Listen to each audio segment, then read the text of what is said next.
যে শরীর খারাপ হচ্ছে, আর্থিক সমস্যা হচ্ছে, জলের মতো টাকা বেরিয়ে যাচ্ছে, ঘরে অশান্তি হচ্ছে, হিংসা করছে মানুষ, মনে মনে হিংসা রাখছে এবং গুপ্ত শত্রু এবং গুপ্ত ক্ষতি করার চেষ্টা করছে। তো এই সমস্ত প্রবলেমগুলো থেকে উদ্ধার করার একটা উপায় প্লিজ দিন। খুবই ভালো প্রশ্ন করেছো তুমি।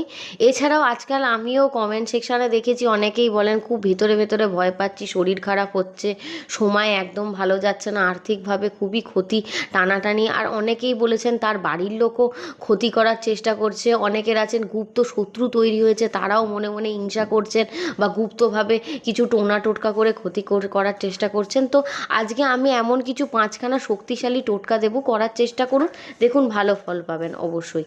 তো প্রথমে উপায়টা আমি তোমাকেও বলি, দর্শক বন্ধুদেরও বলি, ভালোভাবে তুমিও লিখে নাও। সেটা হচ্ছে প্রথম উপায়, প্রথমেই করবে হচ্ছে শনিবার বা মঙ্গলবার সন্ধ্যাবেলা করে 3খানা তেজপাতা, 7খানা শুকনো লঙ্কা, 3টে কর্পূর আর একটা লবঙ্গ নিয়ে মাথার ওপর 7বার ঘোরাবেন অ্যান্টি ক্লকওয়াইজ, ঘুরিয়ে সেটাকে কিন্তু আগুনে পুড়িয়ে ফেলে দিতে হবে।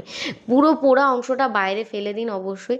আর এটা কিন্তু নজর দোষ বলুন বা গোপনভাবে কেউ যদি ক্ষতি করার চেষ্টা করে সেটাকে কিন্তু ধ্বংস করতে সাহায্য করে।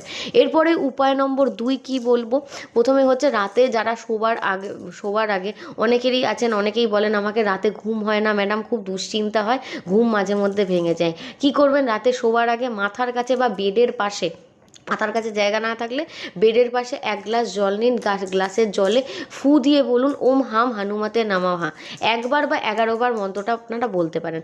বলার পর সেটা রেখে দিন, পরের দিন সকালবেলায় সেই জলটা ফেলে দিন। এই যে মন্ত্রটা আপনি করলেন সেটা কিন্তু আপনার ওই জলের মধ্যে নেগেটিভ শক্তিটাকে নিয়ে রেখে দেয়, এটা শাস্ত্র মতে উল্লেখ করা হয়েছে। এই ধরনের জিনিস করলে এটা আপনার দুঃস্বপ্ন বলুন, মনের যত নেগেটিভ এনার্জি সেটা কিন্তু একদমই দূর হয়ে যাবে। এরপরে কি করবেন, অবশ্যই প্রতিদিন হনুমান চালিসা বা হনুমান কাভাচাম পাঠ করার চেষ্টা করুন। ইউটিউবে পেয়ে যাবেন, গুগলে লিখলেও পেয়ে যাবেন। বিশেষ করে মঙ্গলবার বা শনিবারে দিনে 2বার করার কিন্তু চেষ্টা করুন। এই মন্ত্রগুলো কিন্তু সত্যি কথা বলতে রক্ষা কবচ হিসাবে কাজ করে, কেউ ক্ষতি করার চেষ্টা করলে কিচ্ছু করতে পারবে না। এরপরেই বলবো শিবের পুজো করুন। মহাদেব কিন্তু আমাদের সব রকম বিপদ থেকে বাঁচান। মহামৃত্যুঞ্জয় মন্ত্র 108বার করে প্রতিদিন পাঠ করার চেষ্টা করুন। শিবের আশীর্বাদে কিন্তু আপনার জীবনে কোনো ক্ষতি হতে পারবে না। এরপরে বলবো প্রতি বৃহস্পতিবার একটা লাল কাপড় নিন, নিয়ে 5টা লবঙ্গ, 5টা গোলমরিচ আর সামান্য সর্ষে বেঁধে বাড়ির মূল দরজার সামনে বা আপনার ঠাকুর ঘরে রেখে দিন। আর তার ওপর প্রতিদিন একটু ধূপের ধোঁয়া দিন। এই ধূপের ধোঁয়া কিন্তু আপনার ঘরে কোনো রকম নেগেটিভ শক্তি আসতে দেবে না। আর প্রথমেই বলে রাখি, মনের নেগেটিভিটি কিন্তু সব থেকে বড়।